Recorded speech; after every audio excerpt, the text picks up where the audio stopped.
सुप्रभात। हम बाजार दर्शन पढ़ रहे थे।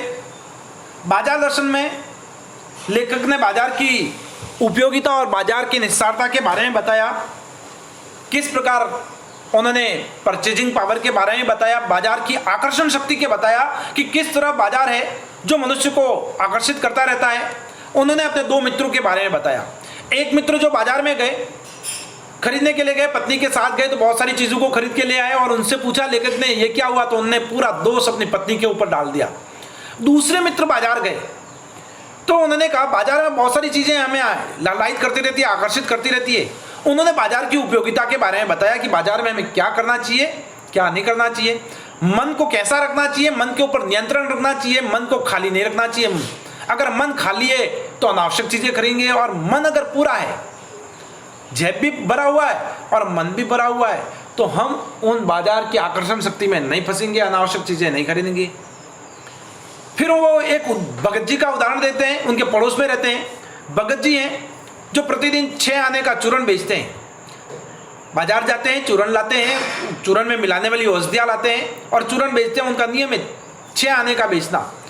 कोई पेशगी का ऑर्डर नहीं लेते हैं, कोई थोक में नहीं बेचते हैं, क्योंकि उनके चूरन को खरीदने वाले खूब लोग हैं। लेकिन उनका नियम है कि 6 पैसे का मैं चूरन बेचूंगा, और जो चूरन बच जाता है, बचा हुआ चूरन वो बच्चों में बांट लेते हैं। उन पर बाजार का जादू नहीं चल सकता। वे निरक्षर हैं, अनपढ़ हैं, पढ़े लिखे नहीं हैं, बड़ी बड़ी बातें नहीं जानते हैं। उनका मन क्या है, अड़िग है, मन डिगता नहीं है, मन इधर इधर नहीं होता है। पैसा भीख मांगता है कि मुझे ले लो। पैसा क्या है, भीख मांगता है कि मुझे खरीद लो, मुझे ले लो। पैसा हर चीज के लिए, खरीदने के लिए अपने मन में इच्छाओं को जागृत कराता रहता है। वह निर्मल व्यक्ति पैसे को अपने आहत गर्भ में बिलकता ही छोड़ देता है। पैसा क्या है, व्यक्ति के स्वाभिमान को भी ठेस पहुंचाता है। बिलकता रहता है व्यक्ति, तड़पता रहता है कि मुझे खरीदो, मुझे खरीदो, मुझे खरीदो। पैसे में क्या व्यंग शक्ति है। पैदल व्यक्ति के पास से धूल उड़ाती मोटर चली जाए तो व्यक्ति परेशान हो उठता है। अगर पैदल व्यक्ति चल रहा है और उसके पास से कोई गाड़ी निकलती है और धूल उड़ती है तो उससे परेशान होता है। वह अपने जन्म तक को कोसता है। देखो भगत जी ने उदाहरण दिया है, वो व्यक्ति अपने जन्म को कोसता है। क्यों कोसता है कि देखो उस व्यक्ति के पास में गाड़ी है और मैं चल के जा रहा हूँ, मैं कितना हीन हूँ। वो अपने आप को हीन महसूस करता है और वो उसको कोसता रहता है। वो कभी अपने माता पिता को कोसता है, कभी ईश्वर को कोसता है कि हे ईश्वर, मुझे ऐसे घर में जन्म क्यों दिया, उसे इतने अमीर घर में जन्म क्यों दिया, क्योंकि वो तो मेरे ऊपर मिट्टी उड़ाता हुआ चला गया। परंतु यह व्यंग चूरन वाले व्यक्ति पर कोई असर नहीं करता। जो चूरन बेचता है उनका नियम है 6 आने का, कोई असर नहीं करता है। लेखक ऐसे बल के विषय में कहता है कि यह कुछ अपर जाति का तत्व है। कुछ लोग इसे आत्मिक, धार्मिक व नैतिक कहते हैं। फिर लेखक क्या कहता है कि जहाँ तृष्णा है, बटोर रखने की स्पृहा है, लालसा है। जहाँ तृष्णा है, जहाँ इच्छाएं, अतृप्त इच्छाएं कि मुझे ये मिले, मुझे वो मिले, वहाँ ज़्यादा से ज़्यादा ग्रहण करने की इच्छाएं रहती है। मेरे पास ये आ जाए, मेरे पास वो आ जाए, मेरे पास बैंक बैलेंस होना चाहिए, मेरे पास गाड़ी होना चाहिए, बंगला होना चाहिए, कोठी होना चाहिए, नौकर चाकर होने चाहिए। यानी कि इच्छाएं अनंत है, खूब बटोरने की इच्छा रखता करता है। वहाँ उस बल का बीज नहीं है, संचय है, इकट्ठा करना है।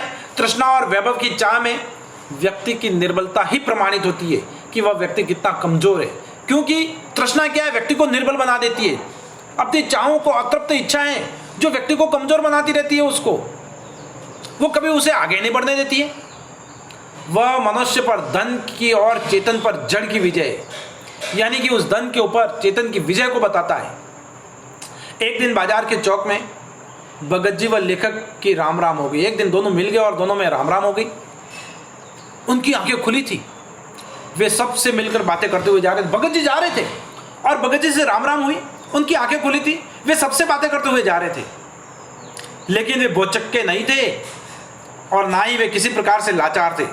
जिस प्रकार आम व्यक्ति बाजार में जाकर के देखता है, बाजार की चमक को देखता है और उसको देख करके लाचार होता रहता है, लेकिन वो जरा भी लाचार नहीं थे। भांति भांति के बढ़िया माल से चौक भरा था बाजार का, किंतु उनको मात्र अपनी जरूरत की चीज से मतलब था। उन्हें तो उसी चीज से मतलब था जो उन्हें खरीदना है। वे रास्ते के फैंसी स्टोरों को छोड़कर सीधे पंसारी की दुकान से अपने काम की चीज लेकर फिर अपने घर चल पड़ते। अब उन्हें बाजार शून्य लगता, बाजार खाली लगता, क्योंकि उन्हें उनके काम की चीज मिल गई है। वो बाजार की चमक दमक में जरा भी नहीं पड़ते, जरा भी नहीं फंसते। फिर चांदनी बिछी रहती हो या बाजार के आकर्षण बुलाते हो, चाहे बाजार की चमक दमक क्यों नहीं हो, बाजार में कितनी चांदनी क्यों नहीं हो, बाजार की दुकानें कितने ही विज्ञापनों से क्यों नहीं लदी हो, उन्हें उनमें कोई आकर्षण ना, वो नहीं बुलाते उन्हें, क्योंकि उनका मन भरा हुआ है, वे उसका कल्याण ही चाहते हैं। लेखक का मानना है कि बाजार को सार्थकता वही मनुष्य देता है जो अपनी जरूरत को पहचानता है। जिस व्यक्ति को पता है कि मुझे इस पेन की जरूरत है और मुझे ये पेन ही खरीदना है, वो तो बाजार की सार्थकता को जानता है। लेकिन जो व्यक्ति बाजार की चमक दमक को देख करके फंस जाता है, जो केवल परचेजिंग पावर के बल पर बाजार को व्यंग दे जाते हैं, वे न तो बाजार से लाभ उठा सकते हैं और न उस बाजार को सच्चा लाभ दे सकते हैं। बाजार को भी लाभ नहीं होता उससे। वे लोग बाजार का बाजारूपन बढ़ाते हैं, सिर्फ बाजार का बाजारूपन बढ़ाने के लिए जाते हैं। ये कपट को बढ़ाते हैं, ये छल को बढ़ाते हैं, जिसमें सद्भाव घटता है। सद्भाव नष्ट होने से ग्राहक और बेचक रह जाते हैं। वे एक दूसरे को ठगने की घात में रहते हैं कि कैसे आए और मैं उसको छलूं, किस प्रकार से उसको ठग लूं, किस प्रकार से उससे ज़्यादा मुनाफा पाऊं। सद्भाव नष्ट होने से ग्राहक बेचक रह जाते हैं, क्योंकि इस प्रकार बाजार में जाएंगे तो बाजार में सद्भाव नहीं रहेगा, आपसी प्रेम नहीं रहेगी। आपसी सिर्फ बाजार क्या हो गया है,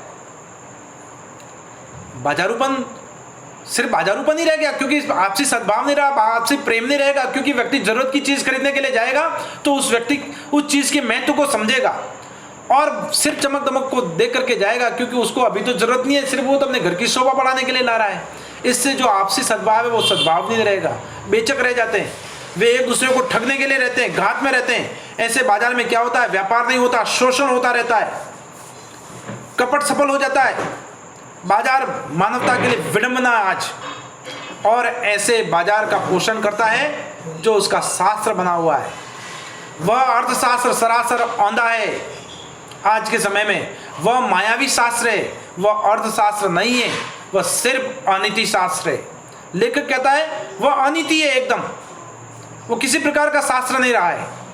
इस प्रकार लेखक है जो बाजार दर्शन पाठ के माध्यम से बाजार की उपयोगिता के बारे में, बाजार की विडंबना के बारे में, बाजार के बाजारूपन के बारे में बताता है।